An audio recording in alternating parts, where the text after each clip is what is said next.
So, bagong-bago. Siyempre, bago ko ito lagyan ng grasa ay isukat ko muna dito sa kanyang spline kung pagkaparehas.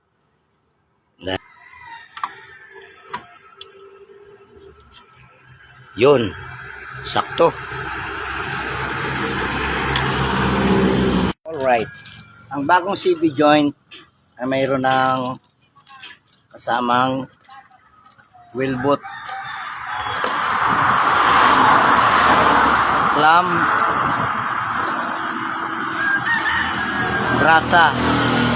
So ito ang ilalagay kong grasa dito.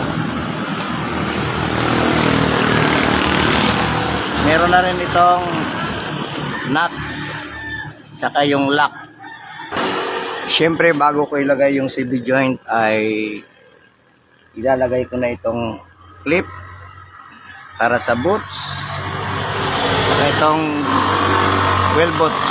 Hindi pwedeng mahuli ito.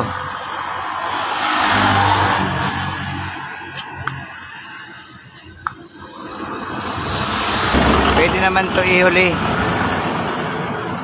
Mamaya na ikabit yan. At syempre itong lock, kailangan may lagayan dito. Papalitan ko itong lock na luma. Kaya may natira pang isa sa lahat eh. So syempre susukat ko muna kung magkaparehas yung spline niya at saka spline dito.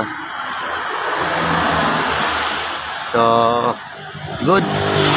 So bago ko grasahan itong CV joint, ay kakabit ko na ito dito.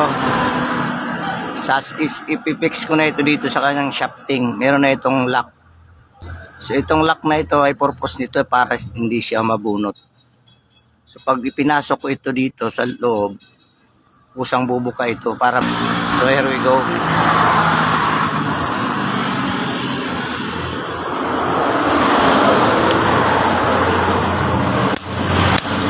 Dahil pasok na yung kanyang lock ring dito sa CV joint or circlip ring, ay nagrasahan ko na. Ito yung grasa niya. Ito talagang panggrasa sa CV joint.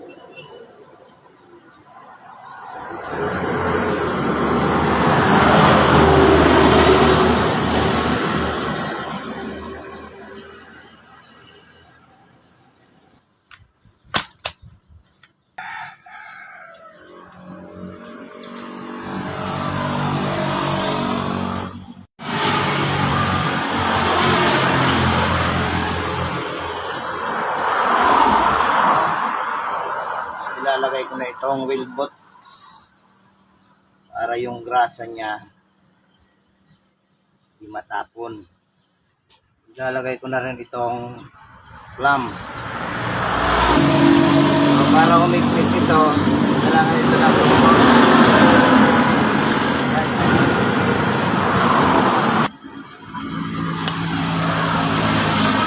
itong tatlong bearing.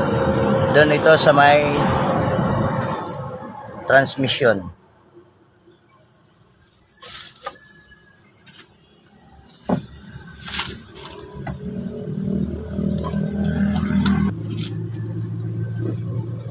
And then pasok na natin dito.